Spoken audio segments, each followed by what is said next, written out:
नमस्कार दोस्तों, सत श्री अकाल और अस्सलाम वालेकुम। मेरा नाम है अभिषेक और स्वागत है आपका अभी के लिमिटलेस दुनिया में। तो पहुंच गए हैं Indira Gandhi international airport new Delhi और अब जा रहे हैं बैक टू जर्मनी।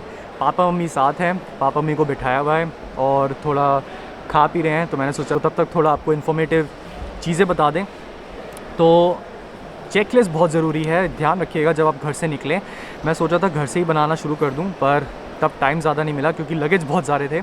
तो पासपोर्ट सबसे ज़्यादा ज़रूरी है, पासपोर्ट इन चेक रखिएगा। घर से जब निकल रहे होंगे बिल्कुल इन चेक रखिएगा। दूसरा है आपका RT-PCR टेस्ट। अब विस्तारा एयरलाइंस में RT-PCR नहीं मांगा, पर फिर भी फॉर सेफ्टी आप RT-PCR करा लें with in 48 hours of your travelling, क्योंकि हो सकता है एयर इंडिया में हो, वो डिपेंड करता है एयरलाइंस टू एयरलाइंस। ठीक है, तो हमने तो करा लिया था just for safety for travelling. Anyways कराना अच्छी बात है कि पता चल जाए कि कोविड है भी कि नहीं, तो उसके लिए भी। और आप अपना अगर ख्याल नहीं रखना चाहते तो दूसरों का प्लीज़ रखिए।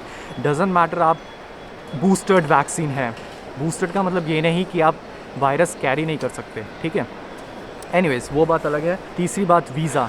ओके, तो अगर आपके पासपोर्ट में भी ही वीज़ा है तो वीज़ा स्टैम्प्ड है तो वो पासपोर्ट में ही कवर हो गया, पर अगर आपके पास कार्ड है तो वो आप ज़रूर कैरी करना, भूलना मत। उसके बाद लगेज घर से ही वे इन करके आना, क्योंकि अगर यहाँ पे हो गया तो एक्स्ट्रा चार्जेस होंगे, तो वो ध्यान रखिएगा। अभी के लिए यही चेकलिस्ट है और हम जा रहे हैं विस्तारा एयरलाइन से। तो चेक इन हमारा हो गया है। 6 बैग्स थे हमारे पास, 23 kgs ईच। और अगर आप स्टूडेंट हैं तो ऑफकोर्स आपको अलाउंस ज़्यादा होगा, पर हमारे लिए अलग था। तो 23 kgs ईच, कोई प्रॉब्लम नहीं आई। और अब हम जाएंगे सिक्योरिटी चेक इन। हम 3 घंटा पहले पहुंच गए थे, तो कोशिश करिए कि 2-3 घंटा, मिनिमम 2 घंटा पहले तो आप पहुँचें ही पहुँचें। ठीक है, उससे ज़्यादा डिले ना करें, क्योंकि सिक्योरिटी अभी मैं देख रहा हूँ बहुत लंबी लाइन है, तो 30 to 40 मिनट्स लग सकता है। और पता नहीं अब कैसा होगा। तो मैं तो इंडिया 2.5 साल बाद आया हूँ, तो अब देखते हैं सिक्योरिटी में कितना टाइम लगता है। तो अभी के लिए इतना ही गाइस, आगे मिलते हैं। ठीक है, हाय दोस्तों, तो इस व्लॉग को आगे बढ़ा रहे हैं। अब हम पहुंच गए हैं फ्रैंकफर्ट और ये उनके लिए जो फ़र्स्ट टाइम फ्लायर्स हैं। तो जब आप दिल्ली एयरपोर्ट पहुंचेंगे तो आपको ऑफ कोर्स पहले गेट पे उतरना है, वो आप ऑनलाइन चेक कर सकते हैं। सिंपल डालिए विस्तारा या फिर Air India flight status check, that's it. उधर से आपको गेट पता चल जाएगा कौन सा गेट है। उधर से आप गेट, वहाँ पे डिपार्चर्स में उस गेट पे उतरिए। टर्मिनल डिपेंड करता है, टर्मिनल भी लिखा होगा ऑनलाइन स्टेटस में, terminal 3, terminal 2, most probably terminal 3 होगा। टर्मिनल 3 पे कौन सा गेट, वहाँ पे जाके उतरो। उसके बाद आपको वहाँ पे स्टेटस दिखेगा कि कौन से रो में ABCDEFP तक रोज़ हैं, कौन से रो में आपकी फ़्लाइट का चेक इन हो रहा है, लगेज चेक इन। वहाँ से आप लगेज चेक इन करोगे और लगेज चेक इन करने के बाद आपको बोर्डिंग पास मिलेगा। सीट्स आप चूज़ कर सकते हैं। एक और टिप, अगर सीट्स आपको पहले चूज़ करनी है आपके प्रेफरेंस के हिसाब से, आइल या फिर विंडो, तो वेब चेक इन ज़रूर करिएगा पहले। अगर आप विज़िटर्स वीज़ा पे हैं तो वेब चेक इन पॉसिबल नहीं होगा। ठीक है, विस्तारा से तो पॉसिबल नहीं है, एयर इंडिया का मुझे भी पता नहीं, पर अगर आप नॉर्मल वीज़ा पे हैं तो आपका वेब चेक इन पॉसिबल होगा। तो सीट उस प्रेफरेंस से आप चूज़ कर सकते हैं। उसके बाद आप जाएंगे डिपार्चर्स, सिक्योरिटी, इमिग्रेशन। वहाँ पे लाइन बहुत लंबी होगी गाइस। आज हमारा एक्सपीरियंस बहुत ख़राब था। मम्मी ज़्यादा चल नहीं सकती, पर मम्मी को खड़ा रहना पड़ा बहुत देर तक इमिग्रेशन पे। उसके बाद सिक्योरिटी के लिए तो हमने थोड़े हाथ पैर जोड़े कि यार बस मम्मी चल नहीं सकती तो जाने दीजिए, तो उनको प्रेफरेंस दे के जाने दिया आगे। पर इमिग्रेशन में लाइन बहुत लंबी होती है, तो प्लीज़ गाइस ध्यान रखिएगा, 2 से 3 घंटे पहले एयरपोर्ट ज़रूर पहुँचिए। हम पहुँचे थे 3-3.5 घंटे, फिर भी हम एग्जैक्ट बोर्डिंग जब शुरू हो गया था 1 बजे, हम बोर्डिंग गेट पे पहुँचे हैं 1:30 बजे के करीब। ठीक है, फ़्लाइट डिपार्चर थी 2 PM। तो ध्यान रखिए और कपड़े बहुत ही हल्के पहनिए, ज़्यादा कोई शोशाबाजी की ज़रूरत नहीं है। बहुत ही कम्फी कपड़े पहनिए, क्योंकि फ़्लाइट 8 घंटे की है, तो इसलिए ब्लड सर्कुलेशन अच्छा रहे। बीच में फ़्लाइट में चलते रहिए। ठीक है, तो कपड़े बहुत ही कंफर्टेबल और ज़्यादा कुछ फैंसी नहीं। बाकी वो आपकी पर्सनल प्रेफरेंस है, मेरा जस्ट ओपिनियन है। तो ये जो टिप्स हैं और ये जो इन्फॉर्मेशन है वो फ़र्स्ट टाइम फ्लायर्स के लिए है, ध्यान रखिए।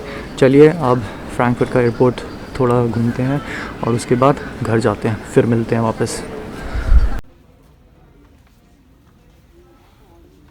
तो गाइस फाइनली घर पहुंच चुके हैं और फ्रैंकफर्ट एयरपोर्ट पे मुझे इतना टाइम नहीं मिला कैमरा निकालूं और वीडियो बनाऊं, क्योंकि बहुत ही हेक्टिक था। मम्मी इतना चल नहीं पाती और जैसा कि आपने क्लिप देखी होगी कि immigration line for all passport holders बहुत ज़्यादा लंबी थी। और एक चीज़ मुझे बहुत अच्छी लगी, वहाँ पे जो जर्मन हेल्पर्स थे उन्होंने देखा मम्मी की हालत, तो मैंने पूछा कि क्या हम फास्ट ट्रैक से जा सकते हैं, सिर्फ मम्मी जाए मुझे फ़र्क नहीं पड़ता, मेरे मम्मी और पापा को भेज दीजिए। तो उन्होंने बोला बिल्कुल, पर आप भी जाओ, क्योंकि आप जब वो इमिग्रेशन क्रॉस करेंगे पासपोर्ट चेक के बाद तो उनको वापस वहाँ पे वेट करना ही पड़ेगा, तो वो फ़ायदा नहीं है, तो इसलिए आप भी जाइए। ये जो सोच है ना guys, that is so logical और सो अमेजिंग। ये मुझे बहुत पसंद आया और इसलिए मतलब जर्मनी में थोड़ा सोच लोगों की अलग है, ठीक है। मैं किसी देश की बुराई नहीं कर रहा, ना मैं किसी देश की प्रॉपर अच्छाई कर रहा हूँ, मैं सिर्फ अपना एक्सपीरियंस शेयर कर रहा हूँ। तो वो मुझे बहुत अच्छा लगा और स्पेशली ऐसी कंडीशंस में जब ज़रूरत होती है तो उन्होंने जाने दिया। तो इंडिया में हमारे साथ ये नहीं हो पाया, उन्होंने मम्मी को जाने दिया पर मुझे और मेरे पापा को मना कर दिया। तो चलो, अपना अपना एक्सपीरियंस है, ठीक है।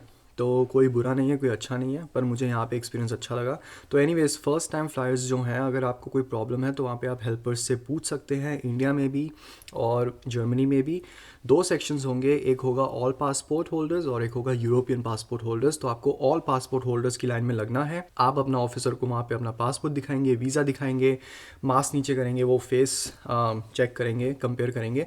वो इंडिया में भी सेम प्रोसेस होगा और उसके बाद आप जाएंगे अपना बैगेज कलेक्ट करने।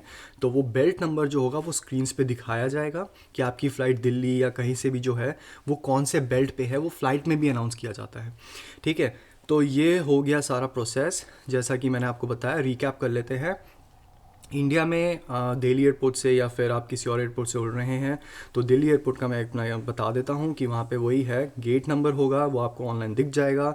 ऑनलाइन आप स्टेटस चेक टाइप करेंगे अपनी एयरलाइन का तो वो गेट नंबर भी दिखा देते हैं। नहीं दिखाया तो आप किसी भी गेट से अंदर जाके स्क्रीन पे चेक करिए कि कौन सी रो है। उसके बाद बैगेज दीजिए। बैगेज ज़रूर घर पे वे इन कर लेना गाइज, वहाँ पे जाके आपको प्रॉब्लम ना हो, क्योंकि आप बाहर नहीं जा सकते। आप किसी को हैंड ओवर, सिक्योरिटी गार्ड को हैंड ओवर कर सकते हैं, पर अगर वो सिक्योरिटी गार्ड पे डिपेंड करता है, वो अलाउ ना करे तो प्रॉब्लम होगी, आपका सामान जो भी है वेस्ट जाएगा। घर पे ज़रूर मेजर करिएगा बैगेज का वेट, ठीक है। तो उसके बाद फिर आप सिक्योरिटी जाएंगे, सिक्योरिटी मतलब पहले इमिग्रेशन जाएंगे। इमिग्रेशन लाइन लंबी होगी, कोई प्रॉब्लम नहीं। अगर आपको स्ट्रेस हो रहा है, आपकी फ़्लाइट बोर्डिंग शुरू हो गई है और 30 to 40 मिनट्स बचे हैं, तो प्लीज़ शर्माइए मत, बोलिए कि मेरी फ़्लाइट जा रही है, बोर्डिंग शुरू हो गई है, 30 मिनट्स आर लेफ्ट और समथिंग लाइक दैट, जो भी है।